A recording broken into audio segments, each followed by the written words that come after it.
हरिः ओम् सहना भवतु सहनौ भुनक्तु सह वीर्यङ्करवावहै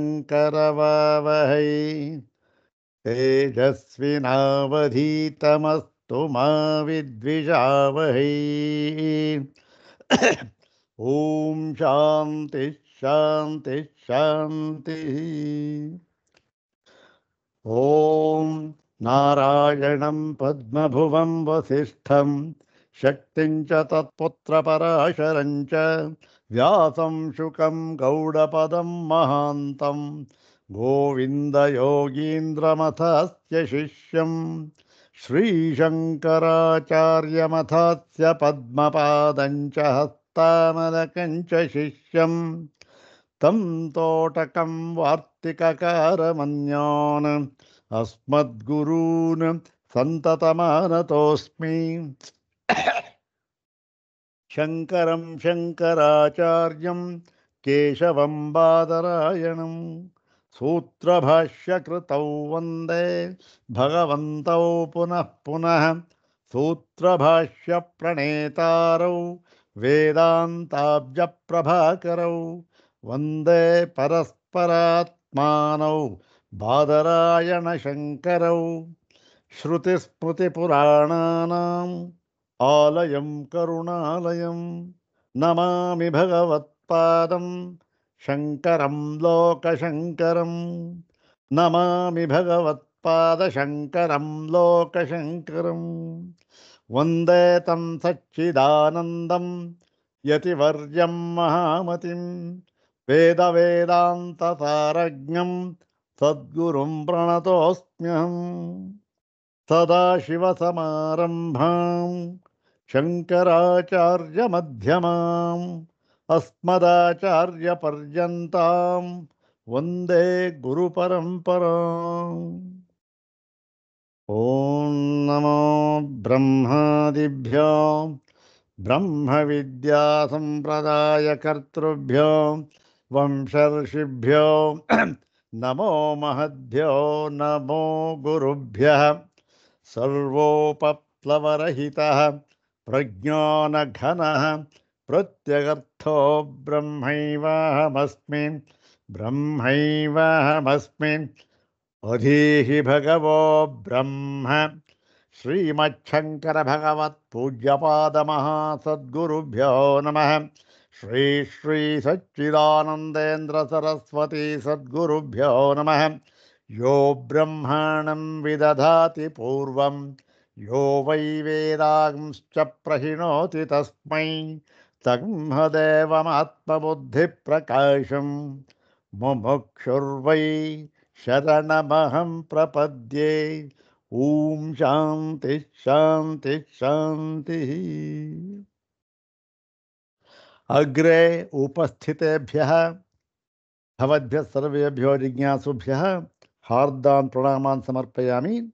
ब्रह्मसूत्रशाङ्करभाष्ये द्वितीयाध्याये द्वितीयपादे पञ्चभिः सूत्रैः उपनिबद्धेऽस्मिन् अभावाधिकरणे तानि सर्वाणि पञ्चसूत्राणि एकवारं पठित्वा अनन्तरं तत्रैव तस्मिन् अधिकरणे एव उपनिबद्धं तृतीयं सूत्रम् इदानीं तृतीयं सूत्रं विचारतव्यमस्ति।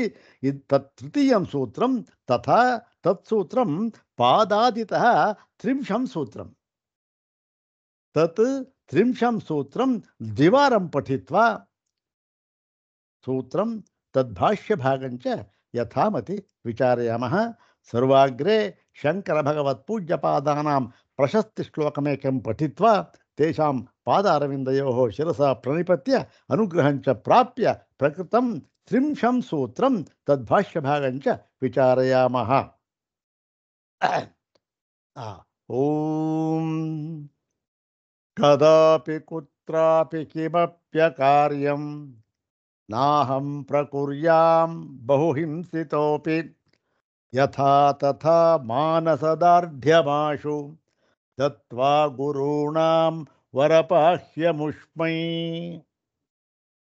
ॐ कदापि कुत्रापि किमप्यकार्यं नाहं प्रकुर्यां बहुहिंसितोऽपि ಯಥಾ ತಥಾ ಮಾನಸದಾರ್ಢ್ಯಮಾಶು ದತ್ವಾ ಗುರುಣಾಂ ವರಪಾಹ್ಯಮುಷ್ಮೈ.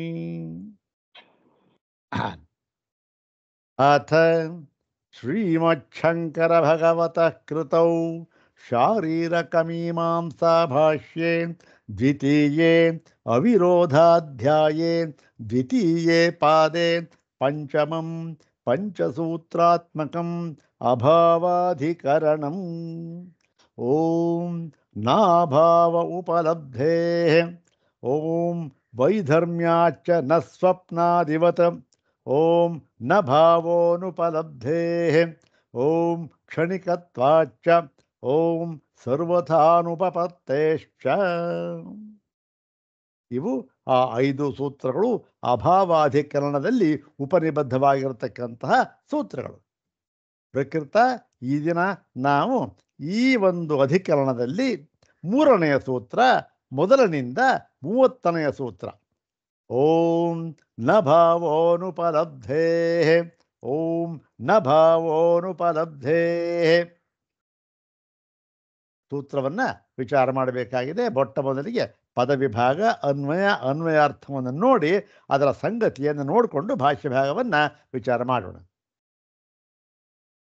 ನ ಭಾವಃ ಅನುಪಲಬ್ಧೇಃ ನ ಭಾವಃ ಅನುಪಲಬ್ಧೇಃ ಇತಿ ತ್ರಿಪದಾತ್ಮಕಂ ಇದಂ ಸೂತ್ರಂ.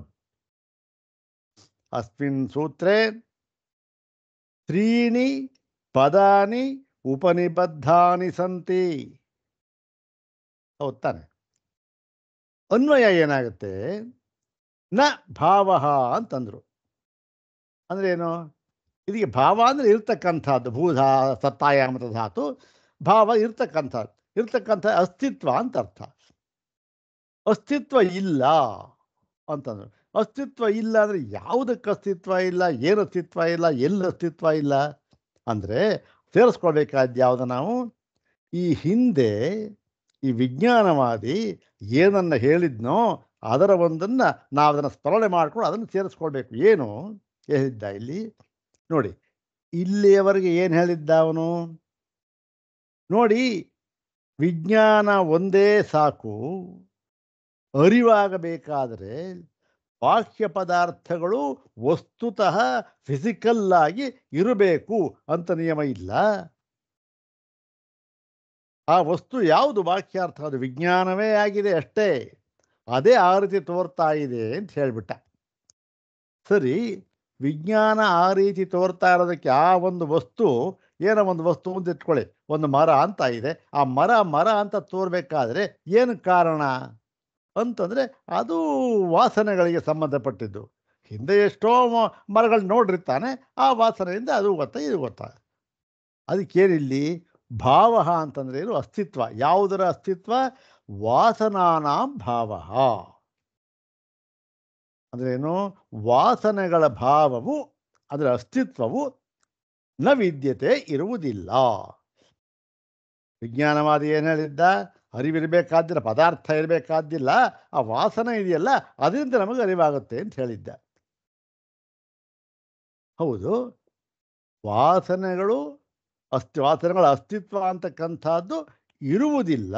ನೀ ಹೇಳ್ತಾ ಇದೆಯಲ್ಲಪ್ಪ, ವಾಸನೆಗಳ ಅಸ್ತಿತ್ವ ಅಂತ ಅನ್ನೋದೇ ಇರೋದಿಲ್ಲ. ಯಾರ ಪ್ರಕಾರ? ನಿನ್ನ ಪ್ರಕಾರ. ನಮ್ಮ ಪ್ರಕಾರ ಇರಬಹುದು, ಅದು ಬೇರೆ ವಿಚಾರ.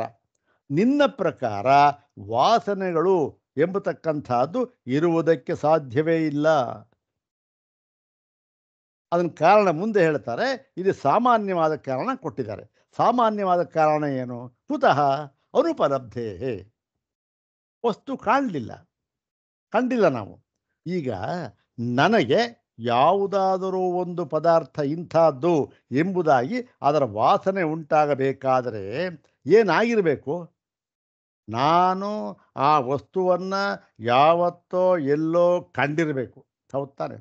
ಕಂಡಿದ್ದರೆ ಅದರ ವಾಸನೆ ನನಗೆ ಈಗ ಗೊತ್ತಾಗತ್ತೆ. ಅದರ ವಾಸನೆಯಿಂದ ಓಹೋ ಇದಿದು ಅಂತ ಗೊತ್ತಾಗತ್ತೆ. ಹೌದು ತಾನೆ?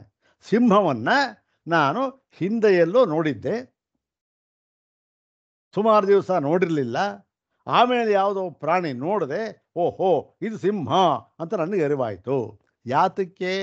ಆ ಹಿಂದೆ ನೋಡಿದ್ದಿದ್ದರ ಒಂದು ವಾಸನೆ, ಅದನ್ನೇ ನಾವು ಸಂಸ್ಕಾರ ಅಂತ ಹೇಳ್ತೇವೆ, ಇನ್ನೂ ಸ್ಮರಣೆ ಅಂತ ಏನೋ ಹೇಳ್ಬೋದು. ಅದು ಸ್ವಲ್ಪ ವ್ಯತ್ಯಾಸ ಇದೆ. ಒಂದು ಸಾಮಾನ್ಯವಾಗಿ ಹೇಳೋದಾದರೆ ಹೇಳ್ಬೋದು ಆ ಥರ. ಹಿಂದೆ ಅದೇನು ಅರ್ಥ, ಹಿಂದೆ ನೋಡಿಲ್ಲದೆ ಇದ್ದರೆ ಆ ಒಂದು ವಾಸನೆ ಆಗೋಕ್ಕೆ ಸಾಧ್ಯವೇ ಇಲ್ಲ. ನಿನ್ನ ಪ್ರಕಾರ ಯಾವುದು ಇರೋದೇ ಅನುಪಲಬ್ಧಕ್ಕೆ, ಯಾವುದು ಕಂಡೇ ಇರೋದಿಲ್ಲ. ಹೇಗೆ ಕಂಡಿಲ್ಲ ಅಂತಕ್ಕಂಥ ಭಾಷೆಯಲ್ಲಿ ಹೇಳ್ತಾರೆ ಅದನ್ನ. ಅಲ್ಲಿಗೇನಾಯಿತು? ನ ಭಾವ ಅನುಪಲಬ್ಧೇ. ಆ ಸೂತ್ರದ ಅರ್ಥ ಏನಾಯಿತು? ವಾಸನಾನಾಂ ಭಾವ ಅಸ್ತಿತ್ವಂ ನ ವಿದ್ಯತೆ. ಎಲ್ಲಿ? ತ್ವತ್ಪಕ್ಷೆ, ನಿನ್ನ ಪಕ್ಷದಲ್ಲಿ, ಅಂದರೆ ವಿಜ್ಞಾನವಾದಿ ಪಕ್ಷೆ. ವಿಜ್ಞಾನವಾದಿ ಪಕ್ಷೆ ವಾಸನಾನಾಂ ಭಾವ ಅಸ್ತಿತ್ವಂ ನ ವಿದ್ಯತೆ. ಕುತಃ ಅನುಪಲಬ್ಧೇ. ಅದು ಕಂಡು ಬರುವುದಿಲ್ಲವಾದ್ದರಿಂದ. ಹೌದು ತಾನೆ? ಇದರ ಒಂದು ವಿವರವನ್ನು ಭಾಷ್ಯದಲ್ಲಿ ನಮಗೆ ಕೊಡ್ತಾರೆ ಭಗವತ್ಪಾದ ಶಂಕರರು. ಏನು ಇದರ ಒಂದು ಸಂಗತಿನೂ ಇಲ್ಲೇ ಗೊತ್ತಾಯ್ತಲ್ಲ ಇವಾಗ. ಏನು ಅಂದರೆ, ಈ ಒಂದು ಕೇವಲ ವಿಜ್ಞಾನವೇ, ಅದು ಅರಿವು ನಮಗಾಗುತ್ತೆ ಯಾವುದರ ಮೂಲಕ? ವಾಸನೆಗಳ ಮೂಲ. ವಾಸನೆ ಅಂತ ಅನ್ನೋದೇ ನಿನ್ನ ಪಕ್ಷದಲ್ಲಿ ಹೊಂದೋದಿಲ್ವಲ್ಲಪ್ಪ, ಆವಾಗ ಹೇಗಾಗುತ್ತೆ ಅಂತ ಇಲ್ಲಿ ಎಲ್ಲ ವಾದ ವಿವಾದಗಳು ನಡೀತಾ ಇದೆ. ಹೇಗೆ ಹೊಂದೋದಿಲ್ಲ, ಏನು, ಯಾಕೆ ಅಂತಕ್ಕಂಥದ್ರೆ ಭಾಷೆಯಲ್ಲಿ ಹೇಳ್ತಾರೆ. ಈಗ ಗೊತ್ತಾಯ್ತಲ್ಲ. ಸೂತ್ರವಂತಲ್ಲಿ ಪಾರಾಯಣ ಮಾಡೋಣ. ಆ ಸೂತ್ರ ಪಾರಾಯಣ ಮಾಡುವಾಗ ಈ ಇದೆಯಲ್ಲ, ಯಾವುದು? ವಾಸನಾನಾಂ ಭಾವ ಅಸ್ತಿತ್ವಂ ನ ವಿದ್ಯತೆ ಕುತಃ ಕಸ್ಮಾತ್ ಅನುಪಲಬ್ಧೇ. ಕಸ್ಮಾತ್ ಕಾರಣಾತ್ ಅನುಪಲಬ್ಧೇ ಅಂತ ಎಷ್ಟು ಅರ್ಥ ಆಗ್ಬಿಡ್ಬೇಕು ನಮಗೆ. ಒಂದು ನೋಡೋಣ. ನ ಭಾವೋನುಪಲಬ್ಧೇ. ಓಂ ನ ಭಾವೋನುಪಲಬ್ಧೇ ಅಂತಕ್ಕಂಥ ಸೂತ್ರ. ಈಗ ಭಾಷ್ಯ ಭಾಗವನ್ನು ನೋಡೋಣ. 62ನೇ ಭಾಷ್ಯ ಭಾಗ. ಯದಪ್ಯುಕ್ತಂ ವಿನಾಪಿ ಅರ್ಥೇನ ಜ್ಞಾನವೈಚಿತ್ರ್ಯಂ ವಾಸನಾವೈಚಿತ್ರ್ಯಾದೇವ ಅವಕಲ್ಪತೆ ಇತಿ. ಯದಪ್ಯುಕ್ತಂ. ಯದಪ್ಯುಕ್ತಂ ಅಂದರೆ ಈ ಹಿಂದೆ ಹೇಳಿತ್ತಲ್ಲ, ಯಾರು ಹೇಳಿದ್ರು, ಏನು ಹೇಳಿದ್ರು ಅದನ್ನು ಸೇರಿಸ್ಕೋಬೇಕು ನಾವು. ಯದಪ್ಯುಕ್ತಂ ಯಾರಿಂದ?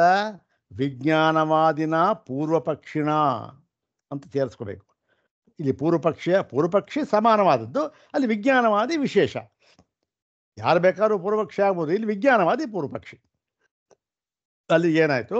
ಯದಪ್ಯುಕ್ತಂ ಪೂರ್ವಪಕ್ಷಿಣ ವಿಜ್ಞಾನವಾದಿನ ಏನು ಹೇಳಿದ್ದ ಅವನು? ವಿನಾಪಿ ಅರ್ಥೇನ ಜ್ಞಾನ ವೈಚಿತ್ರ್ಯಂ. ನೋಡಿ, ನಮಗೆ ವಿಚಿತ್ರವಾದ ಜ್ಞಾನ ಆಗ್ತಾ ಇದೆ, ಪ್ರತಿಯೊಂದು ಕ್ಷಣವೂ ಆಗ್ತಾ ಇದೆ. ಹೌದು ತಾನೆ? ಇಂಥದ್ದೇ ಜ್ಞಾನವಾಗುತ್ತಾ? ಒಂದು ಕ್ಷಣ ಇದ್ದ ಜ್ಞಾನ ಇನ್ವಾಗಿರಲ್ಲ. ವಿಚಿತ್ರವಾದ ಜ್ಞಾನ, ಸಿಂಹದ ಜ್ಞಾನ, ಹುಲಿ ಜ್ಞಾನ, ಮರದ ಜ್ಞಾನ, ಮನುಷ್ಯನ ಜ್ಞಾನ, ಇನ್ಯಾವುದೋ ಪದಾರ್ಥ ಏನೇನೋ ಆಗ್ತಾ ಇರುತ್ತೆ ಅನುಭವಗಳು. ಇವೆಲ್ಲ ಯಾತಕ್ಕಾಗುತ್ತೆ ಅಂದರೆ ಪದಾರ್ಥ ಏನು ಇರಬೇಕಾಗಿಲ್ಲ, ಕೇವಲ ವಾಸನಾ ವೈಚಿತ್ರ್ಯಾದೇವ ಅವಕಲ್ಪತೆ. ಇದು ವಾಸನೆಗಳ ವೈಚಿತ್ರ್ಯದಿಂದ ಇದು ನಮಗಾಗುತ್ತೆ ಹೊರತು ಪದಾರ್ಥ ಇರಬೇಕು ಅಂತ ನಿಯಮವೇನು ಇಲ್ಲ ಎಂದು ಯಾವ ಪೂರ್ವಪಕ್ಷಿಯಾದ ವಿಜ್ಞಾನವಾದಿಯು ಹೇಳಿದ್ದನೋ ತತ್ ಪ್ರತಿವಕ್ತವ್ಯಂ. ಅದಕ್ಕೆ ನಾವು ಸಮಾಧಾನ, ಅದನ್ನು ನಾವು ನಿರಾಕರಣೆ ಮಾಡಬೇಕು. ಅದು ಇಲ್ಲ, ಸಾಧ್ಯವಿಲ್ಲ ಅದು ಅಂತ ತೋರಿಸ್ಕೊಡ್ಬೇಕಾಗಿದೆ. ಹೇಗೆ ಅಂದರೆ ಅತ್ರೋಚ್ಯತೆ, ಅದನ್ನು ನಾವು ಹೇಳ್ತೇವೆ. ಅಂದ್ರೇನು? ನೋಡಪ್ಪ ವಿಜ್ಞಾನವಾದಿ, ನೀನು ಏನು ಹೇಳಿದ್ಯೋ ಅದು ಸರಿ ಇಲ್ಲ, ಅದು ಹೊಂದೋದಿಲ್ಲ. ಯಾವುದಕ್ಕೆ ಹೊಂದೋದಿಲ್ಲ?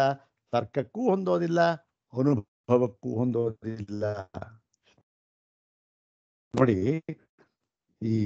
ಇದು ವೇದಾಂತ ಶಾಸ್ತ್ರ ತಾನೇ. ಇದು ವೇದಾಂತ ಶಾಸ್ತ್ರ ಯಾವುದು? ವಿಚಾರ ಪ್ರಧಾನವಾದ ಶಾಸ್ತ್ರ.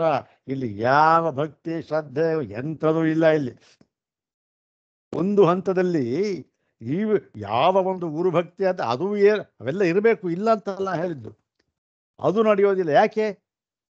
ಓಹೋ ನಮ್ಮ ಗುರು ಹೇಳಿದ್ದಾರೆ ಕಣ್ರಿ, ನಾವು ಕೇಳಬೇಕು ಅಂತಕ್ಕಂಥದ್ದಲ್ಲ. ಏನು?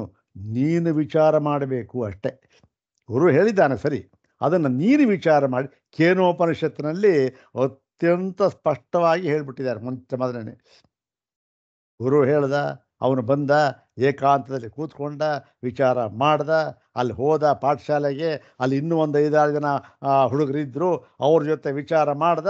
ವಿಚಾರ ಮಾಡ್ಬಿಟ್ಟು ಏನು ಮಾಡ್ದ, ಓಹೋ ನಾಹಂ ಮನ್ಯೇ ಸುವೇದೇತಿ ನೋ ನ ವೇದೇತಿ ವೇದ ಚ ಯೋ ನಸ್ತದ್ವೇದ ತದ್ವೇದ ನೋ ನ ವೇದೇತಿ ವೇದ ಚ ಅಂತ ಜೋರಾಗಿ ಗರ್ಜಿಸ್ಬಿಟ್ಟ.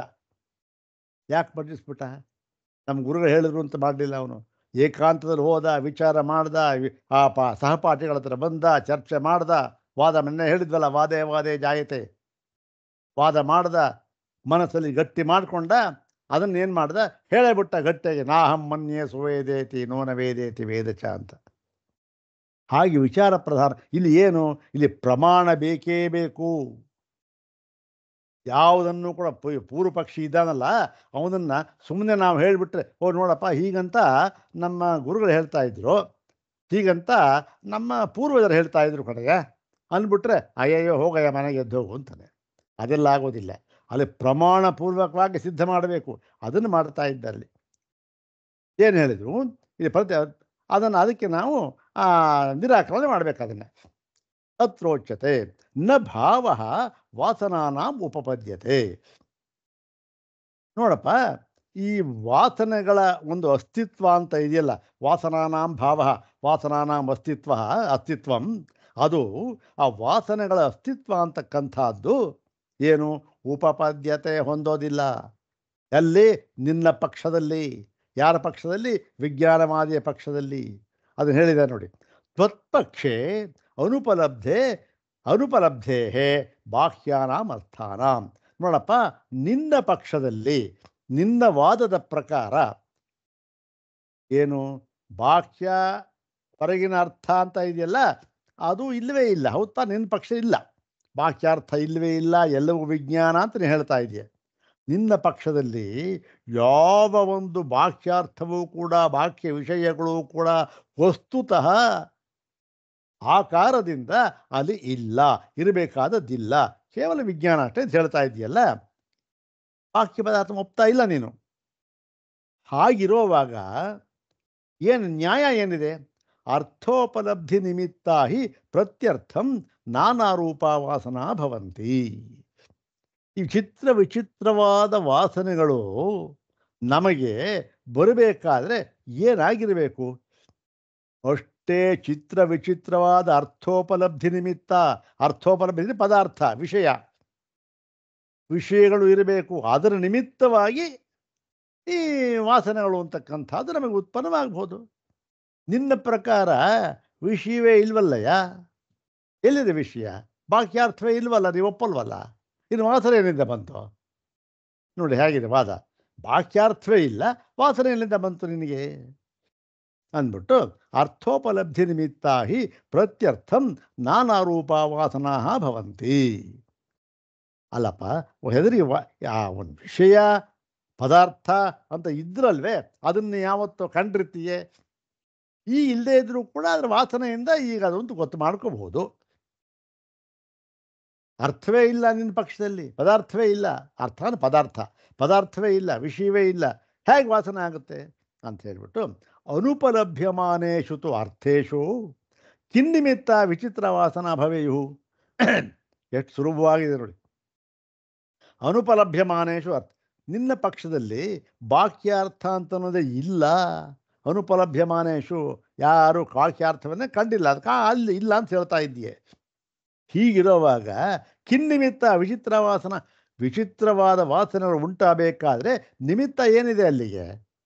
ವಾಸನೆ ಎಲ್ಲ ಪದಾರ್ಥ ಇದ್ದು ಯಾವ ನೋಡಿದ್ರೂ ವಾಸನೆ ಉಂಟಾಗುತ್ತೆ. ಹೌದು ತಾನೆ? ನಾವು ಕನಸಿನ ಅನುಭವ ಹೇಳಿದ್ದೇವೆ. ಒಂದು ಕನಸು ನಮಗೆ ಬೀಳಬೇಕಾದ್ರೆ ಆ ಕನಸಿನಲ್ಲಿ ಕನಸಿನಲ್ಲಿ ನಾವು ಕಾಣತಕ್ಕಂಥ ಎಲ್ಲ ವಸ್ತುಗಳು ಕೂಡ ನಮಗೇನು, ಆ ವಾಸನಾ ವೈಚಿತ್ರ್ಯದಿಂದ, ಸಂಸ್ಕಾರ ವೈಚಿತ್ರ್ಯದಿಂದ ಹಿಂದೆ ಎಲ್ಲೋ ನೋಡಿದ್ವಿ ಅದನ್ನು, ಅದರ ಒಂದು ಪ್ರತಿಫಲ ಈಗ ಬರ್ತಾ ಇದೆ ಅಷ್ಟೆ. ಒಂದು ಪಕ್ಷ ಹಿಂದೆ ನೋಡೇ ಇಲ್ಲ ಅಂತ ಆದರೆ ಅದು ಕನಸಿನಲ್ಲಿ ಬರುವುದಕ್ಕೆ ಸಾಧ್ಯವೇ ಇಲ್ಲ. ಆದರೆ ಒಂದು ವಿಚಾರ, ಈ ಜಾಗೃತಿನಲ್ಲಿ ಯಾವ ನಿಯಮ ಇತ್ತೋ, ಸಂಬಂಧ ಇತ್ತಲ್ಲ, ಆ ಸಂಬಂಧ ಸ್ವಪ್ನದಲ್ಲಿ ಇರಬೇಕಾದ್ದಿಲ್ಲ. ಅದಕ್ಕೆ ಉದಾಹರಣೆ ಕೊಟ್ಟಿತ್ತು. ಯಾವುದು? ಒಂದು ಆನೆ ಬರ್ತಾ ಇದೆ, ಆನೆ ಬಂದು ನಮ್ಮ ಮನೆಯಲ್ಲಿ ಕಾಫಿ ಕುಡಿದ್ಬಿಡ್ತು. ಕನಸು ಬೀಳ್ಬೋದು. ಏನ್ರಿ ಆನೆ ಕನಸು ಬೀಳ್ತಾ ಎಲ್ಲರೂ ಕಂಡಿದ್ವ ನಾವು? ಸ್ಮರಣೆ ವಾಸನೆ ಹೇಗಾಯಿತು? ವಾಸನೆ ಇಲ್ಲದೆ ಕನಸು ಹೇಗಾಯಿತು? ಅಂದರೆ ಅವನು ಆನೆನೂ ಕಂಡಿದ್ದ, ಕಾಫಿ ಕುಡಿಯೋದನ್ನು ಕಂಡಿದ್ದ. ಇಲ್ಲಿ ಸಂಬಂಧ ಅದೇ ರೀತಿ ಆಗಬೇಕು ಅಂತ ಇಲ್ಲ. ಯಾವೋ ಸಂಬಂಧ ಆಯಿತು, ಆನೆ ಕಾಫಿ ಕುಡಿತು ಅಷ್ಟೇ. ಹೀಗೆ ಹೀಗೇನೆ ಇಲ್ಲಿ ಅಭಿಪ್ರಾಯ ಇಷ್ಟೇ. ವಾ ಒಂದು ವಾಸನೆ ಅಂತ ಉಂಟಾಗಬೇಕಾದ್ರೆ ಅದಕ್ಕೆ ಒಂದು ಪದಾರ್ಥ ಅಂತಕ್ಕಂಥದ್ದು ಇರಬೇಕು, ಯಾವತ್ತೂ ಕಂಡಿರಬೇಕು. ಇಲ್ಲದೆ ಹೇಗೆ, ಯಾವ ನಿಮಿತ್ತ ಇದೆ ವಾಸನೆ ಆಗೋದಕ್ಕೆ ಅಂದ್ಬಿಟ್ಟು ಅದಕ್ಕೆ ವಿಜ್ಞಾನವಾದಿ ಹೇಳ್ದ, ನೋಡಿ ಸ್ವಾಮಿ, ಇದಕ್ಕೆ ನಿಮಿತ್ತ ಬೇಕಿಲ್ಲ.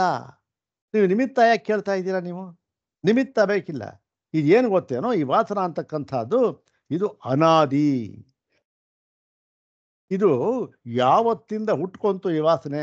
ಓ ಇಲ್ಲಪ್ಪ, ನನ್ನ ಹಿಂದಿನ 100ನೆಯ ಜನ್ಮದಿಂದ ಈ ವಾಸನೆ ಹುಟ್ಕೊಂತು ಅಂತ ಹೇಳೋ ಸಾಧ್ಯವಾ? ಏನೂ ಇಲ್ಲ. ನಿನಗೆ ಹಿಂದಿನ ಜನ್ಮ ಎಷ್ಟಾಗಿದೆ ಅಂತ ಕಲ್ಪನೆ ಉಂಟಾ? ಅದೂ ಇಲ್ಲ. ಯಾವಾಗ ಇದು ಕಲ್ಪನೆಗೆ ನಿಲುಕುವುದಿಲ್ಲವೋ ಆಗ ಏನಂತ ಹೇಳಬೇಕು? ಇದನ್ನು ಅನಾದಿ ಅಂತ ಹೇಳಬೇಕಷ್ಟೆ. ಹೌದು ತಾನೆ? ಹೀಗೆ ಇದಕ್ಕೆ ಅನಾದಿಯಾಗಿರ್ತಕ್ಕಂತಹ ಇಂತಹ ವಾಸನೆಗೆ ನೀವು ಕಾರಣವನ್ನು ಕೇಳಬೇಕಾದ ಅವಶ್ಯಕತೆ ಇಲ್ಲ ಅಂದ್ಬಿಟ್ಟ. ಇದು ನೋಡಿ, ಇದು ಒಂದು ಅನುಭವ ತರ್ಕನೋ. ಯಾವುದು ಸ್ವಾಭಾವಿಕವಾಗಿ ಇದೆಯೋ, ಅನಾದಿಯಾಗಿದೆಯೋ, ಅದಕ್ಕೆ ಯಾಕೆ ಕಾರಣ ಬೇಕು? ಹೌದು ತಾನೆ? ಸ್ವಭಾವಕ್ಕೆ ಕಾರಣ ಯಾಕೆ ಬೇಕು? ಬೆಂಕಿ ಸುಡತಕ್ಕಂಥದ್ದು ಸ್ವಭಾವ. ಓ ಅದಕ್ಕೇನು ಏನೋ ಕಾರಣ ಹೇಳ್ಬೋದು, ಅದೆಲ್ಲ ಬೇರೆ ವಿಚಾರ. ಅದು ಆದರೆ ಈ ಒಂದು ಕಾರಣ ಅಂತ ನಾವು ಪದವಾಕ್ಯ ಪ್ರಮಾಣ ಏನು ಹೇಳ್ತೀವಲ್ಲ, ಅವು ಯಾವುದು ಬೇಕಿಲ್ಲ ಅದಕ್ಕೆ. ಇದು ಹೇಳ್ತಾರೆ, ಅನಾದಿತ್ವೇಪಿ ವಾಸನ ನೀನು ಒಂದು ಪಕ್ಷ, ಇದನ್ನು ಅವನು ಹೇಳಿಲ್ಲ ಪೂರ್ವ ಪಕ್ಷಿ, ಆಚಾರ್ಯರೇ ಇದನ್ನು ಕಲ್ಪನೆ ಮಾಡ್ಕೊಂಡು ಹೇಳ್ತಾ ಇದ್ದೀರ. ನೋಡಪ್ಪ, ನೀನು ಒಂದು ಪಕ್ಷ ಈ ವಾಸನೆಗಳು ಅನಾದಿ, ಆದ್ದರಿಂದ ಅದಕ್ಕೆ ನೀವು ಕಾರಣವನ್ನು ಕೇಳಬೇಡಿ ಅಂತ ನೀನು ಹೇಳುವುದಾದರೆ ಆಗಲೂ ಏನಾಗುತ್ತೆ ಗೊತ್ತೇನು? ಅಂಧ ಪರಂಪರಾ ನ್ಯಾಯೇನ ಅಪ್ರತಿಷ್ಠಾ ಏವ ಅನವಸ್ಥಾ ವ್ಯವಹಾರ ಲೋಪಿನಿ ಸ್ಯಾತ್ ನ ಅಭಿಪ್ರಾಯ ಸಿದ್ಧಿ. ಆಗಲೂ ಕೂಡ ನಿನ್ನ ಅಭಿಪ್ರಾಯ ಇದೆಯಲ್ಲ, ಏನು ಅಭಿಪ್ರಾಯ ನಿಂದು? ವಸ್ತುವೇ ಇಲ್ಲದೆ ವಾಸನೆಗಳು ಉಂಟಾಗಬಹುದು ಅಂತ ಏನೋ ಅಭಿಪ್ರಾಯ ಹೇಳ್ತಾ ಇದೆಯಲ್ಲ. ವಸ್ತುವೇ ಇಲ್ಲ, ವಾಕ್ಯಾರ್ಥ ಒಪ್ಪೋದಿಲ್ಲ, ವಾಸನೆ ಒಪ್ತಾ ಅದು ಸಿದ್ಧಿಯಾಗುವುದಿಲ್ಲ. ಯಾತಕ್ಕೆ ಅಂದರೆ, ಒಂದು ಪಕ್ಷ ಈ ವಾಸನೆ ಅಂತಕ್ಕಂಥದ್ದು ಅನಾದಿ ಅಂತ ನೀವು ಒಪ್ಕೊಂಡ್ರೂ ಕೂಡ ಏನಾಗುತ್ತೆ? ಅದು ಅಂಧ ಪರಂಪರಾ ನ್ಯಾಯೇನ, ಅದೇನು ಕುರುಡ್ರ ಪರಂಪರೆ ಅಷ್ಟೇ. ಇವರಿಂದ ಅವನು ಏನಿಲ್ಲ. ಯಾಕೆ? ನಮ್ಮಪ್ಪ ಮಾಡಿ, ಅವರಪ್ಪ ಮಾಡಿ, ಅವರಪ್ಪ ಮಾಡಿ, ಹೀಗೆ ಏನು ಕಾರಣ ಏನೂ ಇಲ್ಲ. ಕಾರಣ ಇಷ್ಟೇ, ಇಲ್ಲರಿ ನಮ್ಮಪ್ಪ ಮಾಡ್ತಾಯಿದ್ರು ಕಣ್ರಿ, ಅದಕ್ಕೇನು ಅವರಪ್ಪ ಮಾಡ್ತಾ ಇಷ್ಟೇ. ಅಂದರೆ ಹೀಗಾಗಿ ಅಪ್ರತಿಷ್ಠಾ ಏವ ಅನವಸ್ಥಾ. ಅದಕ್ಕೇನು ಎಲ್ಲಿ ಅಂತ ಗೊತ್ತಾಗಲ್ಲ, ಎಲ್ಲಿ ನಿಲುಗಡೆ ಅಂತೂ ಇಲ್ಲ, ಏನು ಅನವಸ್ಥಾ ದೋಷ ಅಪ್ರತಿಷ್ಠ. ಒಂದು ನಿಲುಗಡೆ ಅಂತ ಇಲ್ಲ, ಒಂದು ಅವಸ್ಥೆ ಅಂತ ಇಲ್ಲ. ಮತ್ತು ವ್ಯವಹಾರ ಲೋಪಿನಿ ಸ್ಯಾತ್. ಮತ್ತು ಇದೇನಾಗುತ್ತೆ? ಇದು ವ್ಯವಹಾರಕ್ಕೂ ಕೂಡ ಬರೋದಿಲ್ಲ. ಇದು ಏನು ಮಾಡ್ತೀರಿ? ವ್ಯವಹಾರಕ್ಕೆ ಏನು ಬರುತ್ತೆ? ಯಾರೋ ಏನೋ ಮಾಡಿದ್ರು ಅದನ್ನೇ ಅಂಧ ಪರಂಪರೆ ಇಟ್ಕೊಂಡಿದ್ದೀವಿ ಅಂತಂದರೆ ಅದನ್ನು ಇಟ್ಕೊಂಡು ವ್ಯವಹಾರ ಮಾಡೋಕ್ಕಾಗತ್ತಾ? ಮಾಡೋಕ್ಕಾಗೋದಿಲ್ಲ. ಅವೆಲ್ಲ ಏನಂದ್ರೆ ಏನೋ ಒಂದು ಈ ಒಂದು ಕಾಕಮ್ಮನ ಕಗ್ಗ ಅಂತಾರಲ್ಲ, ಹಾಗೆ ಯಾವುದೋ ಕಗ್ಗ ಅದು ಅಷ್ಟೇ. ಹಾಗಾಗ್ಬಿಡುತ್ತೆ. ಹಾಗಾಗಿ ನಿನ್ನ ಅಭಿಪ್ರಾಯ ಸಿದ್ಧಿಯಾಗೋದಿಲ್ಲ. ನಿನ್ನ ಅಭಿಪ್ರಾಯ ಸಿದ್ಧವಾಗುವುದಕ್ಕೆ ಇದು ಸರಿಯಾದ ಕಾರಣ ಅಲ್ಲ ಇದು ಅಂತ ಹೇಳಿಬಿಟ್ಟು, ಯಾವಪಿ ಅನ್ವಯ ವ್ಯತಿರೇಕವು ಅರ್ಥಾಪಲಾಪಿನ ಉಪನ್ಯಸ್ತವು ವಾಸನಾ ನಿಮಿತ್ತಮೇವ ಇದಂ ಜ್ಞಾನಜಾತಂ ನ ಅರ್ಥನಿಮಿತ್ತಂ ಇತಿ ತಾವಪಿ ಏವಂ ಸತಿ ಪ್ರತ್ಯುಕ್ತವು ದ್ರಷ್ಟವ್ಯಂ. ನೋಡಪ್ಪ, ಯಾವಪಿ ಏನು? ಯೌ ಅಪಿ ಅಂತ ಯಾಂತಾವಾಂತ ದೇಶ. ಯೌ ಅಪಿ, ಯಾವಪಿ, ಯೌ ಅನ್ವಯ ವ್ಯತಿರೇಕವು ಅಪಿ ಅಂತ. ಅಂದರೆ ನೀನು ಹೇಳಿದ್ಯಲ್ಲಪ್ಪ ಅನ್ವಯ ವ್ಯತಿರೇಕ ಏನಂತ? ಈ ವಾಸನಾ ನಿಮಿತ್ತ ಜ್ಞಾನ ಅಂದರೆ ವಾಸನ ಇಲ್ಲದೆ ಜ್ಞಾನವಾಗೋದಿಲ್ಲ. ಹೀಗೆ ಈ ಅನ್ವಯ ವ್ಯತಿರೇಕವನ್ನು ನೀನು ಹೇಳಿದ್ಯಲ್ಲ, ಯಾವುದಕ್ಕೆ? ವಾಸನೆಗೂ ಮತ್ತು ಜ್ಞಾನಕ್ಕೂ ಕೂಡ ಹೇಳಿದ್ಯಲ್ಲ. ಯಾವುದು? ಯಾರು ಹೇಳಿದ್ದು? ಅರ್ಥ ಅಪಲಾಪಿನ, ವಾಕ್ಯಾರ್ಥವನ್ನು ನಿರಾಕರಣೆ ಮಾಡ್ತಾ ಇರತಕ್ಕಂಥ ನೀನು ಹೇಳಿದ್ಯಲ್ಲಪ್ಪ. ಏನಂತ? ವಾಸನಾ ನಿಮಿತ್ತದೇ ಜ್ಞಾನ, ಅದಕ್ಕೇನು ಆ ಪದಾರ್ಥ ಬೇಕಿಲ್ಲ ಅಂತ ಹೇಳಿದ್ಯಲ್ಲ, ಅದನ್ನೂ ಕೂಡ ಈ ಒಂದು ಉತ್ತರದಿಂದಲೇ ನಾವು ಅದನ್ನೂ ಕೂಡ ನಿರಾಕರಣೆ ಮಾಡಿದಂತಾಯಿತು. ಯಾಕೆ? ಪದಾರ್ಥವೇ ಇಲ್ಲ, ಹೇಗಯ್ಯ ವಾಸನೆ ಆಗುತ್ತೆ?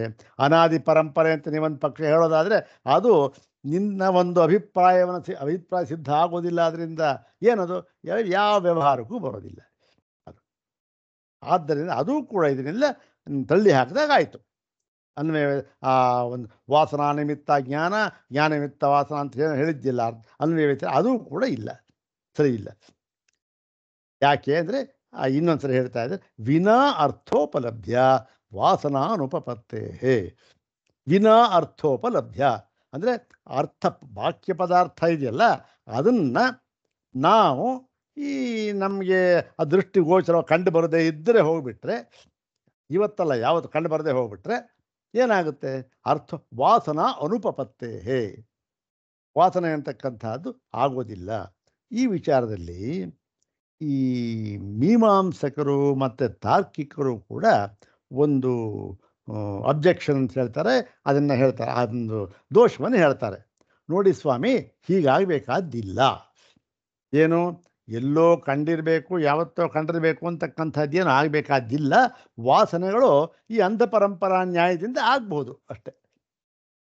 ಏನೋ ಒಂದು ನ್ಯಾಯ ಅದಕ್ಕೆ ಆಗ್ಬೋದು, ಕಾರಣ ಬೇಕಿಲ್ಲ. ಏನಪ್ಪ ಉದಾಹರಣೆ ಏನದಕ್ಕೆ ಅಂದರೆ, ನೋಡಿ ಸ್ವಾಮಿ, ಈಗ ಒಂದು ಮಗು ಹುಟ್ಟಿದೆ, ಒಂದು 2 ದಿನ ಆಗಿದೆ ಅಂತ ಇಟ್ಕೊಳ್ಳಿ. 2 ದಿನ 3 ದಿನ ಆಗಿದೆ. 2 ದಿನ ಆಗಿದ್ದರೆ ಇವಾಗ ಅದಕ್ಕೆ ತಾಯಿ ಏನು ಮಾಡ್ತಾಳೆ? ಸ್ತನ್ಯವನ್ನು ಪಾನ ಮಾಡಿಸ್ತಾಳೆ. ಏನು ಮಾಡುತ್ತೆ ಅದು? ಪಾನ ಮಾಡುತ್ತೆ. ಈಗ 2 ದಿನದ ಮಗುವಿಗೆ ಈ ಸ್ತನ್ಯವನ್ನು ಪಾನ ಮಾಡಬೇಕು ಅಂತಕ್ಕಂಥ ಜ್ಞಾನ ಎಲ್ಲಿಂದ ಬಂತು? ಏನಾದರೂ ವಿಷಯ ಇತ್ತಾ? ಇಲ್ಲ ಹಿಂದೆ ಏನೋ ಅನುಭವ ಆಗಿತ್ತಾ? ಅದಕ್ಕೆ ಏನಾಗಿತ್ತು? ಎಲ್ಲಿಂದ ಬಂತದು? ಮಾಡುತ್ತೋ ಇಲ್ವೋ? ಹಾಗಾಗಿ ಏನಾಯಿತು? ಇದಕ್ಕೆ ಏನು ವಿಷಯ ಜ್ಞಾನ ಹಿಂದೆ ಆಗಿರಬೇಕು ಅಂತ ಏನಿಲ್ಲ ಸ್ವಾಮಿ. ಇದು ಒಂದು ಏನೋ ಒಂದು ನ್ಯಾಯ, ಅಂಧ ಪರಂಪರೆ ಒಂದು ನ್ಯಾಯ, ಏನೋ ಒಂದು ಯಾವುದೋ ಕಾರಣ ಹೇಳಬೇಕಾದಿಲ್ಲ, ಅದಕ್ಕೆ ಮಾಡ್ಬೋದಲ್ಲ ಅಂತ ಹೇಳಿದರೆ ಅದಕ್ಕೆಲ್ಲ ಉತ್ತರವನ್ನು ನೋಡಪ್ಪ, ಅದು ತಪ್ಪು. ಯಾಕೆ ಅಂದರೆ ಈ ಒಂದು ಆ ಮಗುವಿಗೆ ಏನು 2 ದಿನದ ಮಗುವಿಗೆ ಅಥವಾ 3 ದಿನದ ಮಗುವಿಗೆ ಎಲ್ಲ ಇಟ್ಕೊಳ್ಳಿ, ಅದಕ್ಕೆ ಈ ಸ್ತನ್ಯಪಾನದ ಅನುಭವ ಅಂತಕ್ಕಂಥದ್ದು ಈಗಲೇ ಆಗಬೇಕಾದ್ದೇನೂ ಇಲ್ಲ. ಇದು ಜನ್ಮಾಂತರದಲ್ಲಿ ಆಗಿರತಕ್ಕಂತಹ ವಾಸನೆ. ಒಂದು ಜ್ಞಾಪಕ ಇಟ್ಕೊಳ್ಳಪ್ಪ, ನೀನು ಏನಂತ ಹೇಳ್ತಾರಲ್ಲಿ ಅಂದರೆ, ಈ ವಾಸನೆಗಳಿದೆಯಲ್ಲ, ಅದು ಈಗ ನನಗೆ ಈ ಜನ್ಮದಲ್ಲಿ ಅಥವಾ ನಾವು ಹುಟ್ಟಿದಾಗಿನಿಂದ ಎಲ್ಲೂ ಆಗಿರಬೇಕು ಅಂತ ಏನು ರೂಲ್ಸ್ ಇಲ್ಲ. ಯಾವತ್ತೋ ಸಾವಿರಾರು ಜನ್ಮಗಳ ಹಿಂದೆ ಆಗಿದ್ದ ಯಾವುದೋ ಅನುಭವ, ಕಂಡಿದ್ದ ಯಾವುದೋ ಅನುಭವ ಈಗ ನಮಗೆ ವಾಸನಾರೂಪವಾಗಿ ಬರಬಹುದು, ಸಾಧ್ಯತೆ ಇದೆ. ಅದಕ್ಕೆ ಉದಾಹರಣೆ ಬೇಕಾದಷ್ಟಿದೆ. ಒಂದು ಮಗು ಇದ್ದ, ಅವನು 4 ವರ್ಷದವನಾಗಿದ್ದ, ಆಗಲೇ ಎಲ್ಲ ಸೂತ್ರ ಪಾತ್ರ ವ್ಯಾಕರಣ ಎಲ್ಲ ಒದರ್ಬಿಟ್ಟ. ಅಥವಾ ಇನ್ನೊಂದು ಎಲ್ಲೋ ಇದ್ದೆ ನಾನು ಅಂತೇನೋ ಹೇಳಿಬಿಟ್ಟ, ಜ್ಞಾಪಿಸ್ಕೊಂಡು. ಹೇಗಾಯಿತು? ಎಲ್ಲ ಯಾವುದೋ ಹಿಂದೆ ಎಲ್ಲೋ ಕಂಡಿದ್ದ, ಏನೋ ಮಾಡಿದ್ದ, ಯಾವುದೋ ಆ ಒಂದು ಪ್ರಯತ್ನ ಮಾಡಿದ್ದ, ಈಗ ವಾಸನೆಯಿಂದ ಸಿದ್ಧಿಸ್ತು ಅಷ್ಟೆ. ಹಾಗಾಗಿ ಇದಕ್ಕೂ ಕೂಡ ಸಮಾಧಾನವನ್ನು ಅಲ್ಲಿ ಹೇಳ್ತಾರೆ, ಈ ಆಕ್ಷೇಪಣೆ ಹಾಕ್ಕೊಂಡು ಹೇಳ್ತಾರೆ. ಇಲ್ಲಿ ಇದು ಏನಾಯಿತು?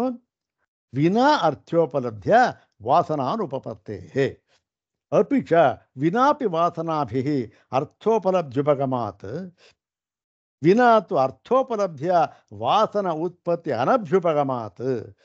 ಇದು ಒಂದಕ್ಕೊಂದಕ್ಕೆ ಲಿಂಕ್. ಇದು ವಾಸನೆಗಳು ಇಲ್ಲದೆ ಹೋಗಿಬಿಟ್ಟರೆ, ಆ ವಾಸನೆಗಳು ಇಲ್ಲದೆ ಹೋಗಿಬಿಟ್ರೆ ಅರ್ಥೋಪಲಬ್ಧಿ ಉಪಗಮಾತ್ ವಿನಾಪಿ ವಾಸನಾಭಿ.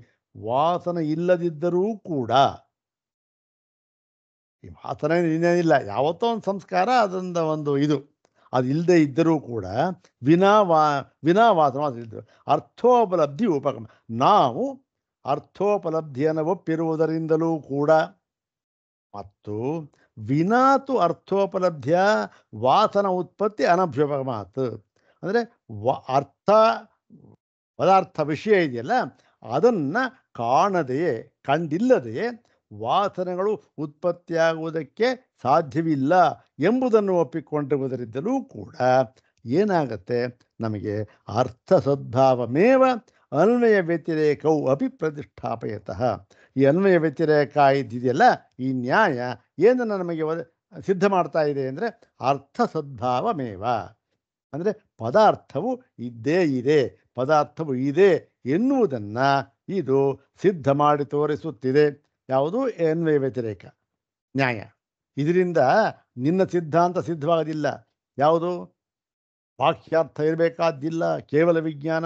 ಅದು ಯಾತ್ರಿಂದ ಉಂಟಾಗುತ್ತೆ? ಅದು ಯಾವುದು ವಾಸನೆಯಿಂದ ಉಂಟಾಗುತ್ತೆ? ಜ್ಞಾನ ವೈಚಿತ್ರ್ಯ ಯಾವುದರಿಂದ ಉಂಟಾಗುತ್ತೆ? ವಾಸನೆ ಅದೆಲ್ಲ ಅಲ್ಲ. ಇಲ್ಲಿಂದ ಸಿದ್ಧವಾಗತಕ್ಕಂಥದ್ದು ಅರ್ಥ ಸದ್ಭಾವಮೇವ. ಪದಾರ್ಥ ಇರಬೇಕು ಅಂತ ಅನ್ನುವುದೇ ಸಿದ್ಧವಾಯಿತು. ನಾವು ಅದನ್ನು ತೋರಿಸ್ಕೊಟ್ಟಿದ್ದೇವೆ ಅಂಥೇಳಿ. ಅಪಿಚ ವಾಸನಾನಾಮ ಇಲ್ಲೇ ಹೇಳಿದೆ, ವಾಸನಾನಾಮ ಸಂಸ್ಕಾರ ವಿಶೇಷ. ಈ ವಾಸನ ಅಂದ್ರೇನು? ಇದು ಸಂಸ್ಕಾರ ವಿಶೇಷ. ಸಂಸ್ಕಾರ ಅಂದ್ರೇನು? ಯಾವತ್ತೂ ಒಂದು ಮಾಡಿದ್ದರ ಕಂಡಿದ್ದರ ಅನುಭವ ಇದು ಅಷ್ಟೆ. ಮತ್ತು ಈ ಸಂಸ್ಕಾರಾಶ್ಚ ನ ಆಶ್ರಯ ಮಂತ್ರೇಣ ಅವಕಲ್ಪಂತೆ. ಮತ್ತು ಈ ಸಂಸ್ಕಾರ ಬಂದು ಬೇಕಲ್ಲ, ಇದ್ದರೆ ಅದೇನಾಗುತ್ತೆ? ಆಶ್ರಯ ಮಂತ್ರೇಣ. ಅದಕ್ಕೆ ಯಾವುದಾದೊಂದು ಆಶ್ರಯ ಬೇಕು. ಇವಾಗ ನಾನು ಇಂಥ ಪದಾರ್ಥವನ್ನು ನೋಡಿದೆ, ಅದಕ್ಕೆ ಏನು ಕಾರಣ? ಅದಕ್ಕೆ ನಾನು ನನ್ನ ಹಿಂದೆ ನೋಡಿದ್ದರ ವಾಸನೆ ಕಾರಣ ಅಂತಂದರೆ, ಈ ವಾಸನೆ ಸಂಸ್ಕಾರ ಅಂತ ಅನ್ನೋದು ನಾನಿಲ್ಲದೆ ಹೋಗ್ಬಿಟ್ರೆ ಆ ಅನುಭವ ಎಲ್ಲಾಗಬೇಕು? ಇಲ್ಲೇ ಆಗಬೇಕಾದ್ದೇ ಇಲ್ಲ. ಅದಕ್ಕೇನು? ಆಶ್ರಯ ಒಂದು ಬೇಕೇ ಬೇಕು. ಆಶ್ರಯ ಇಲ್ಲದೆ ಬರೀ ಸಂಸ್ಕಾರ ಅಥವಾ ವಾಸನೆ ತೋರಿಕೊಳ್ಳುವುದಕ್ಕೆ ಸಾಧ್ಯವೇ ಇಲ್ಲ. ಎಲ್ಲಿ ತೋರ್ಕೋಬೇಕದು? ಹೌದು ತಾನೆ? ಹಾಗೆಯೇ ಸಂಸ್ಕಾರ ಆಶ್ರಯ ಮಂತ್ರ ನಾಮಕಲ್ಪಂತೆ. ಒಂದು ಆಶ್ರಯ ಇಲ್ಲದೆ ಹೋಗ್ಬಿಟ್ರೆ ಸಂಸ್ಕಾರ ಅಂತಕ್ಕಂಥದ್ದು ಕಾಣಕ್ಕಾಗೋದು, ನಮ್ಗೆ ಹೊಂದೋದಿಲ್ಲ ಅದು. ಇದು ಹೇಗೆ ಗೊತ್ತಾ? ಏವಂ ಲೋಕೆ ದೃಷ್ಟತ್ವಾತ್. ಇದು ಈ ಲೋಕಸಿದ್ಧವಾದ ಒಂದು ಎಲ್ಲರ ಲೋಕಾನುಭವ ಇದು. ಹೌದು ತಾನೆ? ಆಶ್ರಯ ಸಂಸ್ಕಾರ ನಾನಿರಬೇಕಲ್ಲ, ನನ್ನಲ್ಲಿ ತಾನೇ ಆಶ್ರಯ ಪಡ್ಕೊಂಡಿರ್ಬೇಕದು. ಹಾಗೆ ಇದು ಲೋಕದಲ್ಲಿ ಇದು ಕಂಡಿರತಕ್ಕಂಥ ವಿಚಾರ. ನ ಚ ತವ ವಾಸನಾಶ್ರಯ ಕಷ್ಟಿದಸ್ತಿ. ಆದರೆ ನಿನ್ನ ಪ್ರಕಾರ ಈ ವಾಸನೆಗಳಿಗೆ ಆಶ್ರಯ ಅಂತಕ್ಕಂಥದ್ದೇ ಇಲ್ಲ. ಯಾತಕ್ಕಿಲ್ಲ ಅಂದರೆ ನೀನು ಹೇಳ್ತಾ ಇದೆಯಲ್ಲಪ್ಪ, ಯಾವ ಒಂದು ಪದಾರ್ಥವೂ ಕೂಡ, ಯಾವುದೊಂದು ಪ್ರತ್ಯಗಳು ಕೂಡ ಅದು ಕ್ಷಣಿಕ ತ್ರಿಕ್ಷಣಾವಸ್ಥಾಯಿ ಅಂತ ಹೇಳ್ತಾ ಇದೆಯಲ್ಲ. ಇನ್ನು ವಾಸನೆ ಎಲ್ಲಿಂದ ಬರಬೇಕು? ಯಾವತ್ತೋ ನಾನು ನೋಡಿದ್ದೇನೋ, ಅದು 3 ಕ್ಷಣ ಇತ್ತು, ನಾಶವಾಗಿ ಹೋಯ್ತಲ್ಲ. ನಿನ್ನ ಪ್ರಕಾರ ನಾಶವಾಗಿ ಹೋದ್ಮೇಲೆ ಇವತ್ತು ಹೇಗೆ ಜ್ಞಾಪಕ ಬರುತ್ತಪ್ಪ? ನಿನ್ನ ಪ್ರಕಾರ ವಾಸನೆ ಆಶ್ರಯವೇ ಇಲ್ವಲ್ಲ, ಎಲ್ಲಿದೆ? ಅವನ ಯಾವತ್ತೋ ಹಿಂದೆ ಕಂಡಿದ್ದ, ಅವನಲ್ಲಿ ಹೋದ, ಅವನು ಆಯಿತು 3 ಕ್ಷಣ ಇದ್ದ, ಹೋದ, ತಿರುಗಿ ಹೊಸ ಕ್ಷಣ ಬಂತು. ಹೀಗಿರುವಾಗ ಆ ಸಂಬಂಧ ಇಲ್ಲಿರಬೇಕು. ಯಾವ್ರಿಗೆ ವಾಸನೆ ಆಗಬೇಕು? ವಾಸನೆ ಅವನು ನೋಡಿದವನು ಹೊರಟೋದ ಇಲ್ಲ ಅವನು. ಹೀಗೆ ಆಶ್ರಯ ಇಲ್ಲದೆ ಇರುವಾಗ ವಾಸನೆ ಅಂತಕ್ಕ ಹೊಂದೋದಿಲ್ಲ. ಮತ್ತು ಪ್ರಮಾಣತಃ ಅನುಪಲಬ್ಧೇ, ಮತ್ತು ಇದು ಪ್ರಮಾಣಕ್ಕೂ ಹೊಂದೋದಿಲ್ಲ. ಯಾವ ಪ್ರಮಾಣಕ್ಕೂ ಕೂಡ ಹೊಂದುವುದು. ಯಾಕೆ? ಈ ಸಂಸ್ಕಾರ ಅಂತಕ್ಕಂಥದ್ದು ಇದು ಏನು? ಇದು ಒಂದು ಭಾವರೂಪವಾಗಿರ್ತಕ್ಕಂಥದ್ದು. ಇದಕ್ಕೊಂದು ಆಶ್ರಯ ಅಂತಕ್ಕಂಥದ್ದು ಬೇಕೇ ಬೇಕು. ಆಶ್ರಯವಿಲ್ಲದೆ ಇದು ತೋರಿಕೊಳ್ಳುವುದಕ್ಕೆ ಸಾಧ್ಯವಿಲ್ಲ ಅಂತಕ್ಕಂಥದ್ದು ನ ಭಾವ ಅನುಪಲಬ್ಧೇ ಅಂತಕ್ಕಂಥದ್ದು. ಮುಂದಿನ ಸೂತ್ರ ನೋಡೋಣ. ಓಂ ಕ್ಷಣಿಕತ್ವಾಚ. ಓಂ ಕ್ಷಣಿಕತ್ವಾಚ್. ಇಲ್ಲೂ ಕೂಡ ನೋಡಿ, ಅದೇ ಅವರ ನ್ಯಾಯವನ್ನೇ ಇಲ್ಲಿ ಹೇಳಿ ಅದನ್ನು ನಿರಾಕರಣೆ ಮಾಡ್ತಾ ಇದ್ದಾರೆ ಆಚಾರ್ಯ. ಇದು ಏನಿಲ್ಲ, ಇವೆಲ್ಲ ಏನು ಈ ಸೂತ್ರಗಳು ಹಿಂದೆ ಹೇಳಿತ್ತಲ್ಲ, ಅದರ ಒಂದು ಅನುವಾದವೇ ಅಷ್ಟೇ, ಇನ್ನೇನಿಲ್ಲ. ಓಂ ಕ್ಷಣಿಕತ್ವಾಚ ಕ್ಷಣಿಕತ್ವಾತ್ ಚ ಇತಿ ದ್ವಿಪದಾತ್ಮಕಂ ಸೂತ್ರಂ. 2 ಪದ ಇರ್ತಕ್ಕಂಥ ಸೂತ್ರ ಇದು. ಇಲ್ಲಿ ನೋಡಿ, ಹಿಂದಿನ ಒಂದು ವಾಕ್ಯಕ್ಕೆ ಇದಕ್ಕೆ ಸಂಬಂಧ ಉಂಟು. ಇಲ್ಲಿ ಏನು ಹೇಳಿದ್ದ ನೋಡಿ, ಸಂಸ್ಕಾರಾಶ್ಚ ನ ಆಶ್ರಯ ಮಂತ್ರೇಣ ಅವಕಲ್ಪಂತೆ ಅಂತ ಸಿದ್ಧಾಂತಿಗಳು ಹೇಳಿದರು, ಆಚಾರ್ಯ ಹೇಳಿದರು. ಏನು ಈ ಒಂದು ಸಂಸ್ಕಾರ ಅಂತಕ್ಕಂಥದ್ದು ಆಶ್ರಯ ಅಂತ ಇಲ್ಲದೆ ಇದ್ದರೆ ಇದು ಆಗೋದಿಲ್ಲ, ಹೊಂದೋದಿಲ್ಲ ಅಂತ ಹೇಳಿದ್ರಲ್ಲ, ಅದಕ್ಕೆ ಇಲ್ಲಿ ಈ ಒಂದು ಸಮಾಧಾನವನ್ನು ವಿಜ್ಞಾನವಾದಿ ಹೇಳೋಕ್ಕೆ ಪ್ರಯತ್ನ ಪಡ್ತಾ ಇದ್ದಾನೆ. ಏನು ಸ್ವಾಮಿ, ಆಶ್ರಯ ಇಲ್ಲ ಅಂತ ಹೇಳಿದ್ರೆ ಸರಿ ಒಪ್ಕೊಳ್ತೇನೆ, ಆದರೆ ಈ ಆಶ್ರಯ ಇದೆ ಅಂತಕ್ಕಂಥದ್ದು ನಮ್ಮ ಸಿದ್ಧಾಂತ ಇದೆಯಲ್ಲ, ಇಲ್ಲಿ ಆ ಸಿದ್ಧಾಂತವನ್ನು ಆಚಾರ್ಯರು ಪೂರ್ಣ ವಿವರವಾಗಿ ಹೇಳಿಲ್ಲ. ಈ ಆಶ್ರಯ ಇದೆ ಅಂತಕ್ಕಂಥದ್ದು, ಆಶ್ರಯ ವಿಜ್ಞಾನ ಅಂತಕ್ಕಂಥದ್ದು, ಇದು ಆಲಯ ವಿಜ್ಞಾನ ಅಂತಕ್ಕಂಥ ಬೌದ್ಧರಲ್ಲಿ ಪ್ರಸಿದ್ಧವಾಗಿರತಕ್ಕಂಥ ಒಂದು ವಾದ. ಇದು ಆಲಯ ವಿಜ್ಞಾನ ಅಂತ. ಇದು ಈ ದಿಂಗ್ನಾಗ ಹಿಂದೆ ಹೇಳಿದ್ದೇ ಇದ್ದ ಹಿಂದೆ ಮೊದಲನೇ ಸೂತ್ರದಲ್ಲಿ ಬಂದಿತ್ತು. ದಿಂಗ್ನಾಗ ಅಂತಕ್ಕಂಥದ್ದನ್ನು ಅದೇ ಅಂತಕ್ಕಂಥವನು ಇದನ್ನು ಹೇಳ ಪ್ರಚಾರ ಮಾಡ್ದ ಅಂತ ಹೇಳಿ ಆಲಯ ವಿಜ್ಞಾನ ಅಂತ ಇದೆ. ಆಲಯ ಅಂತಂದರೆ ಒಂದು ಆಶ್ರಯ ಅಂತ ಅರ್ಥ. ಅಲ್ಲಿ ಇದೆ ಅಂತ ಹೇಳಿದ್ದಾನೆ. ಅದೊಂದು ದೊಡ್ಡ ವಿಚಾರ, ಅದೇ ಒಂದು ಬೇರೆ ಭಾಗ. ಅದು ವಿಜ್ಞಾನವಾದ ಇದೆ, ಅದೊಂದು ಅದಕ್ಕೆ ಆಚಾರ್ಯ ಅದನ್ನು ಇಲ್ಲಿ ಪೂರ್ಣವಾಗಿ ತಂದ್ಕೊಂಡಿಲ್ಲ. ಸುಮ್ಮನೆ ಅದರ ಹೆಸರು ಹೇಳಿ ಅದನ್ನು ನಿರಾಕರಣೆ ಮಾಡಿದ್ದಾರೆ ಆಚಾರ್ಯರು. ನೋಡೋಣ ಈಗ. ಕ್ಷಣಿಕತ್ವಾತ್ ಚ, 2 ಪದ ಇರತಕ್ಕಂಥ ಸೂತ್ರ.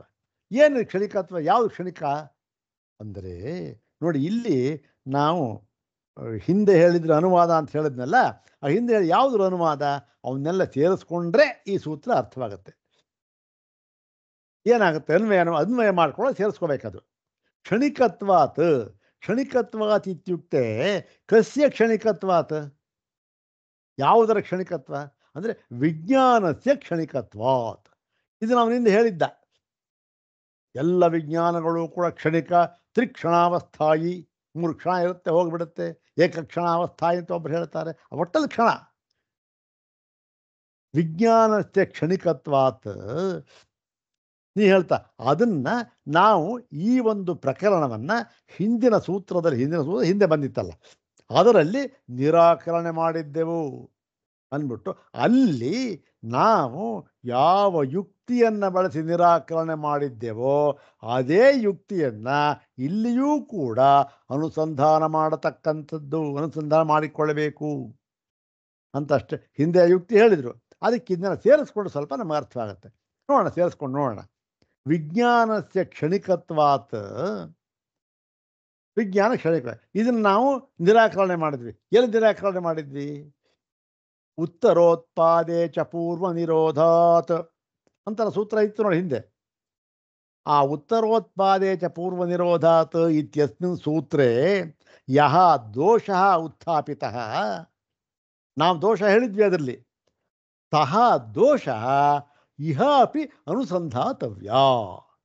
ಸಹ ಕ್ಷಮಿಸಬೇಕು, ಯಹ ದೋಷ ಉತ್ಥಾಪಿತ ಸಹ ದೋಷ ಇಹ ಅಪಿ ಅನುಸಂಧಾತವ್ಯ.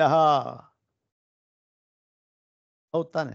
ಆ ದೋಷವು ಇಲ್ಲಿಯೂ ಕೂಡ ಅದನ್ನು ನಾವು ಅಲ್ಲಿ ಏನು ಹೇಳಿ ದೋಷ ಹೇಳಿ ಇಲ್ಲೂ ಅದೇ ದೋಷ ಅಷ್ಟೇ, ತಿರುಗಿ ನಾವು ಹೇಳೋದಕ್ಕೆ ಹೋಗೋದಿಲ್ಲ. ಯಾಕೆ ಇದೇನು ರಿಪೀಟ್ ಅಂತಕ್ಕಂಥದ್ದು ನಮ್ಗೆ ಸಾಧ್ಯ ಇಲ್ಲ ಅಂಥೇಳಿ ಅದನ್ನು ಹೇಳ್ತಾ ಇದ್ದಾರೆ. ನೋಡೋಣ ಏನು ಹೇಳ್ತಾರೆ. 63ನೇ ಭಾಷ್ಯವಾಗ, ಯದಪಿ ಆಲಯ ವಿಜ್ಞಾನಂ ನಾಮ ವಾಸನಾಶ್ರಯತ್ವೇನ ಪರಿಕಲ್ಪಿತಂ ತದಪಿ ಕ್ಷಣಿಕತ್ವಾಭ್ಯೋಗಮಾತ್ ಅನವಸ್ಥಿತ ಸ್ವರೂಪಂ ಸತ್ ಪ್ರವೃತ್ತಿ ವಿಜ್ಞಾನವತ್ ನ ವಾಸನಾನಾಂ ಅಧಿಕರಣಂ ಭವಿತುಮರ್ಹತಿ. ಇದೆಲ್ಲ ಆಲಯ ವಿಜ್ಞಾನ ಅಂತಕ್ಕಂಥದ್ದು ಇಷ್ಟೇ ಮಾತ್ರ ಹೇಳಿದ್ದಾರೆ ಅಷ್ಟೇ. ನೋಡಿ, ನೀವು ಆಲಯ ವಿಜ್ಞಾನ ಅಂತ ಒಂದು ಹೇಳ್ತೀರಲ್ಲ, ಅದು ಎಲ್ಲಿ ಹೇಳ್ತೀರಿ? ಅದು ಆಲಯ ವಿಜ್ಞಾನ, ಆಲಯ ಅಂತಕ್ಕ ಆಶ್ರಯ, ಇದು ವಾಸನೆಗಳಿಗೆ ಆಶ್ರಯ ಎಂಬುದಾಗಿ ಯಾವ ಒಂದು ಆಲಯ ವಿಜ್ಞಾನವನ್ನು ಹೇಳುತ್ತಿದ್ದೀರೋ ಅದೂ ಕೂಡ ಅದರ ಡೀಟೇಲ್ ಹೇಳಲಿಲ್ಲ, ಅದ್ರ ದೋಷ ಹೇಳಿದ್ರಷ್ಟೇ. ಇಷ್ಟೇ ದೋಷ ಇದೆ, ಒಂದೇ ದೋಷ. ಅದೂ ಕೂಡ ಏನಾಗಿದೆ? ತದಪಿ ಕ್ಷಣಿಕತ್ವ ಅಭ್ಯುಪಗಮಾತ್. ನೀವೆಲ್ಲವನ್ನು ಕ್ಷಣಿಕ ಅಂತ ಹೇಳ್ತಾ ಇದ್ದೀರಿ, ಅದು ಕ್ಷಣಿಕವೇ. ಹಾಗಾಗಿ ಅನವಸ್ಥಿತ ಸ್ವರೂಪಂ ಸತ್, ಅದಕ್ಕೆ ಯಾವ ಪ್ರತಿಷ್ಠೆ ಅಂತಕ್ಕಂಥದ್ದಿಲ್ಲ. ಯಾಕೆ? ಪ್ರತಿಷ್ಠೆ ಎಲ್ಲಿದೆ? ಒಂದು ಕ್ಷಣ ಇರುತ್ತೆ, ಹೋಗ್ಬಿಡುತ್ತಲ್ಲ.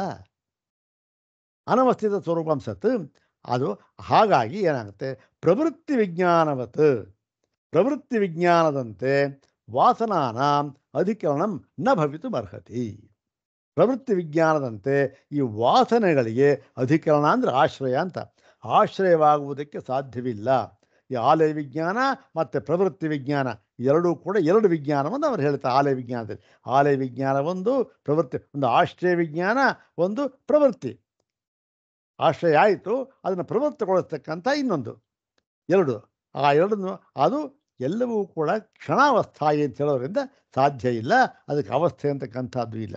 ನಹಿ ಕಾಲತ್ರಯ ಸಂಬಂಧಿನಿ ಏಕಸ್ಮಿನ್ ಅನ್ವಯಿನಿ ಅಸತಿ ಕೂಟಸ್ಥೇವ ಸರ್ವಾರ್ಥದರ್ಶಿನಿ ದೇಶಕಾಲ ನಿಮಿತ್ತಾಪೇಕ್ಷ ವಾಸನಾ ಆಧಾನ ಸ್ಮೃತಿ ಪ್ರತಿಸಂಧಾನಾದಿ ವ್ಯವಹಾರ ಇದು ನಾನು ಬೇಗ ಹೇಳ್ಕೊಂಡು, ಇದು ಸ್ವಲ್ಪ ನಿಧಾನವಾಗಿ ಹೇಳ್ತಕ್ಕಂಥ ವಿಚಾರ ಆಗಿತ್ತು, ಟೈಮ್ ಆಗಿಬಿಟ್ಟಿದೆ. ಬೇಕಾದ್ರೆ ಮುಂದಿನ ವಾರ ಇದನ್ನು ಹೇಳೋಣ.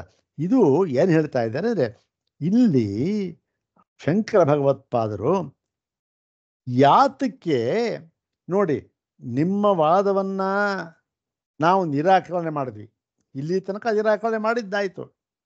ನಾವು ಯಾತಕ್ಕೆ ನಿರಾಕರಣೆ ಮಾಡಿದ್ವಿ? ಕೇವಲ ನಿಮ್ಮ ಮೇಲೆ ತೋಳು ತಟ್ಟಿ ಜಗಳ ಮಾಡಿ, ಇಲ್ಲ ನಿಮ್ಮದು ಸರಿಯಲ್ಲ ಅಂತ ಹೇಳಿ ನಾವೇನೋ ದೊಡ್ಡದಾಗಿ ಮೇಲ್ಗಡೆ ನಿಂತ್ಕೊಳ್ಳೋದಕ್ಕೆ ಮಾಡಲಿಲ್ಲ. ನಾವು ವಾದನ ನಿಮ್ಮನ್ನು ನಿರಾಕರಣೆ ಮಾಡಲಿಲ್ಲ. ಯಾತಕ್ಕೆ ನಾವು ಮಾಡಿದ್ವಿ ಅಂತನ್ನೋ ಮುಖ್ಯವಾದ ಭಾಗವನ್ನು ಇಲ್ಲಿ ಹೇಳ್ತಾ ಇದ್ದಾರೆ ಆಚಾರ್ಯರು. ಇದು ಬಹಳ ಮುಖ್ಯವಾದ ಭಾಗ. ಇದು ಟೈಮ್ ಆಗೋಯ್ತು. ಇದರ ಒಂದು ವಿವರವಾದ ವಿವರಣೆಯನ್ನು ಮುಂದಿನ ವಾರ ಕೊಡ್ತೇನೆ. ಇಲ್ಲಿ ಆಚಾರ್ಯರು ತಮ್ಮ ಸಿದ್ಧಾಂತವನ್ನು ಹೇಳ್ತಾ ಇದ್ದಾರೆ.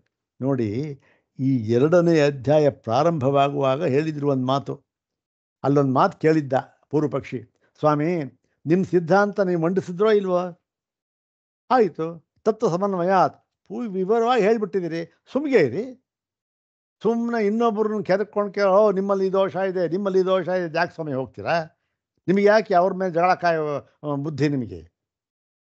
ನಿಮ್ಮದು ಇದು ಪ್ರತಿಷ್ಠಾಪನೆ ಮಾಡಿದ್ರೆ ನಿಮ್ಮ ಸಿದ್ಧಾಂತ, ಸುಮ್ಗೆ ಇರಿ ಸಾಕು ಅಂತ ಹೇಳಿದ್ದ. ಅದಕ್ಕೆ ಅವ್ರು ಹೇಳಿದರು, ನೋಡಪ್ಪ ಆ ಥರ ಆದರೆ ಆಗೋದಿಲ್ಲ.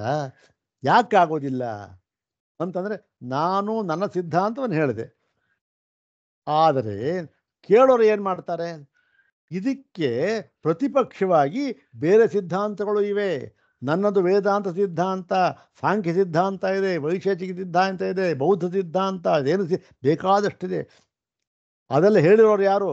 ಸಾಮಾನ್ಯರಲ್ಲ, ಅಯ್ಯೋ ಮಹಾಪುರುಷರುಗಳು. ಹಾಗಾಗಿ ಏನಾಗುತ್ತೆ, ಅಯ್ಯೇ ಅವರು ಮಹಾಪುರುಷರು ಕಣ್ರಿ, ಅವ್ರು ಹೇಳಿದ್ರು ಏನೋ ಒಂದು ಸತ್ಯ ಇರಬೇಕಲ್ಲ ಅಂತ ಹೇಳಿ ಮುಮುಕ್ಷುಗಳಿಗೆ ಅದರಲ್ಲಿಯೂ ಕೂಡ ಏನು, ಆ ವಾದದಲ್ಲಿಯೂ ಕೂಡ ಆದರ ಉಂಟಾಗಬಹುದು. ಅದೆಲ್ಲ ಬಹಳ ದೊಡ್ಡವ್ರು ಹೇಳಿದ್ದಾರೆ. ಅದು ಕೂಡ ಆದರ ಉಂಟಾಗಬಹುದು. ಆ ಆದರ ಉಂಟಾಗುವುದನ್ನು ನಾವು ತಪ್ಪಿಸಬೇಕು. ಕೇವಲ ವೇದಾಂತದಲ್ಲಿ ಮಾತ್ರ ಅವರಿಗೆ ಆದರ ಆಗಬೇಕು. ಹಾಗೆ ಮಾಡಬೇಕು. ಏನು ಮಾಡಬೇಕು ಅದಕ್ಕೆ? ಅವ್ರನ್ನೇನು ಮಾಡಬೇಕು ಅಂದರೆ, ನೋಡಿ ಸ್ವಾಮಿ, ಆ ಪಕ್ಷದಲ್ಲಿ ಇಂಥ ದೋಷ ಇದೆ ಅಂತ ತೋರಿಸ್ಬೇಕು. ಯಾವಾಗ ದೋಷ ಇದೆ ಅಂತ ನಾವು ತೋರಿಸ್ತೇವೋ ಅವನಲ್ಲಿ ಹೋಗಲ್ಲ. ಹೌದು ತಾನೆ? ಯಾವುದೋ ಮನೆ ಇದೆ, ಆ ಮನೆ ಇದೆ, ಸ್ವಾಮಿ ಬಾಡಿಗೆ ಬಂದ, ಏನಪ್ಪ ಇಷ್ಟು ಬಾಡಿಗೆ ಕಮ್ಮಿ ಬಾಡಿಗೆ ಏನು? ಅಯ್ಯೋ ಸ್ವಾಮಿ ಕಮ್ಮಿ ಬಾಡಿಗೆ ಸ್ವಾಮಿ, ಆ ಮನೇಲಿ ಏನು ಗೊತ್ತೇನೋ, ಅಯ್ಯಯ್ಯೋ ಒಂದು 50 ಹಾವಿದೆ ಅಂದ್ಬಿಟ್ರೆ ಯಾಕೆ ಹೋಗ್ತಾನೆ? ಹೋಗೋದಿಲ್ಲ. ಹಾಗೆ ಅದ್ರಲ್ಲಿ ದೋಷ ತೋರಿಸ್ಬೇಕು.